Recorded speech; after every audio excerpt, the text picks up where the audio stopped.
వివాహితను kidnap చేసి కారులో యత్నించిన ఆత్మహత్యాచారం చేయడానికి ప్రయత్నించిన ఇద్దరు నిందితులు నార్సింగ్ పోలీసులు అదుపులోకి తీసుకున్నారు.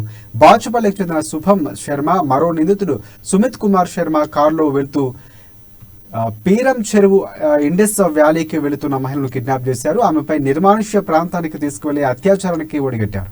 బాధితురాలు ఫిర్యాదు మేరకు నార్సింగ్ పోలీసులు సీసీ కెమెరాలు ఆధారంగా కేసు నమోదు చేసుకుని నిందితులను అరెస్టు చేశారు.